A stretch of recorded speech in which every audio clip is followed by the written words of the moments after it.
ಒಬ್ರು ಪೇಷಂಟ್ ನನಗೆ ಮೆಸೇಜ್ ಮಾಡಿದ್ದಾರೆ, ಸರ್ ಇಂಡಿಯಾದಲ್ಲಿ ಪೋಲಿಯೋ ಕಾಯಿಲೆನೇ ಇಲ್ಲ, ಆದ್ರೂ ಕೂಡ 21ನೇ ತಾರೀಕು ಯಾಕೆ 5 ವರ್ಷದ ಕೆಳಗಿನ ಮಕ್ಕಳಿಗೆ ಪೋಲಿಯೋ ಡ್ರಾಪ್ಸ್ ಹಾಕ್ಸಿ ಅಂತ ಹೇಳ್ತಾ ಇದ್ದಾರೆ ಅಂತ. ನೋಡಿ, ಇಂಡಿಯಾದಲ್ಲಿ ಪೋಲಿಯೋ ಕಾಯಿಲೆ 2014ರಿಂದ ಯಾವುದೇ ರೀತಿ ಕೇಸ್ ಪತ್ತೆ ಆಗಿಲ್ಲ. ಆದ್ರೆ ನಮ್ಮ ಪಕ್ಕದ ದೇಶ ಅಂದ್ರೆ ಅಫ್ಘಾನಿಸ್ತಾನ, ಪಾಕಿಸ್ತಾನಲ್ಲಿ ಇನ್ನೂ ಕೂಡ ಪೋಲಿಯೋ ಕಾಯಿಲೆ ಇದೆ.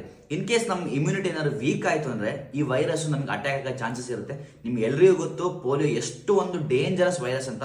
ಈ ವೈರಸ್ ಏನಾದ್ರು ಅಟ್ಯಾಕ್ ಆಯ್ತು ಅಂದ್ರೆ ಮಕ್ಕಳಲ್ಲಿ ಮಸಲ್ ಪ್ಯಾರಾಲಿಸಿಸ್ ಆಗಿ, ಲಿಮ್ ಡಿಫಾರ್ಮಿಟಿ ಆಗಿ, ಅಂಗವಿಕಲರಾಗ್ಬಿಡ್ತಾರೆ ಅವರು. ಈ ಪೋಲಿಯೋ ವ್ಯಾಕ್ಸಿನ್ ನ ಕಂಡಿಡಿದ್ದು ಮೆಡಿಕಲ್ ಫೀಲ್ಡ್ ಅಲ್ಲಿ ಒಂದು ದೊಡ್ಡ ಸಾಧನೆ. ನೀವುಗಳು ಹಾಕ್ಸುವಂತ ನಾರ್ಮಲ್ ವ್ಯಾಕ್ಸಿನ್ ನಿಮ್ಮ ಮಕ್ಕಳಿಗೆ ಪ್ರೊಟೆಕ್ಷನ್ ನೀಡುತ್ತೆ, ಆದ್ರೆ ಪೋಲಿಯೋ ವ್ಯಾಕ್ಸಿನ್ ಇಡೀ ಮಕ್ಕಳ ಕಮ್ಯುನಿಟಿ ಅಂದ್ರೆ ನಮ್ಮ ದೇಶದಾದ್ಯಂತ ಪ್ರತಿಯೊಂದು ಮಕ್ಕಳಿಗೂ ಕೂಡ ಇದು ಒಂದು ಪ್ರೊಟೆಕ್ಷನ್ ನೀಡುತ್ತೆ. ಸೊ ದಯವಿಟ್ಟು ಇದೇ ತಿಂಗಳು 21ನೇ ತಾರೀಕು ಹೋಗ್ಬಿಟ್ಟು ನಿಮ್ಮ 5 ವರ್ಷದ ಕೆಳಗಿನ ಮಕ್ಕಳಿಗೆ 2 ಡ್ರಾಪ್ಸ್ ಪೋಲಿಯೋನ ದಯವಿಟ್ಟು ಹಾಕ್ಸಿ.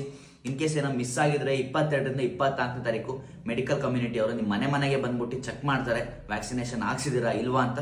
ಸೊ ದಯವಿಟ್ಟು ಪ್ರತಿಯೊಂದು ತಂದೆ ತಾಯಿಗಳನ್ನ ರಿಕ್ವೆಸ್ಟ್ ಮಾಡ್ಕೊತೀನಿ, ಫಸ್ಟ್ ಹೋಗಿ ಪೋಲಿಯೋ ಡ್ರಾಪ್ಸ್ನ ಬೂತಲ್ಲೇ ಹೋಗಿ ಹಾಕ್ಸಿ, ಯಾವುದೇ ಕಾರಣಕ್ಕೂ ಮಿಸ್ ಮಾಡಬೇಡಿ. ಹಾಗೆ ಈ ವಿಡಿಯೋನ ಆದಷ್ಟು ಎಲ್ಲರಿಗೂ ಶೇರ್ ಮಾಡಿ. ತುಂಬಾ ಜನಕ್ಕೆ ಗೊತ್ತಿರಲ್ಲ, ಅಯ್ಯೋ ನಮ್ಮ ಮಕ್ಕಳಿಗೆ ಹಾಕ್ಸೋದು ಬೇಡ ಅಂತ ಅನ್ಕೊಂಡಿರ್ತಾರೆ. ಯಾವುದೇ ರೀತಿ ಕಾಂಟ್ರಾ ಇಂಡಿಕೇಶನ್ಸ್ ಇಲ್ಲ, ಜ್ವರ, ಶೀತ, ಕೆಮ್ಮು, ನೆಗಡಿ ಇದೆ, ಹಾಕ್ಸೋದು ಬೇಡ ಅಂತ ಅನ್ಕೊಂತಾರೆ.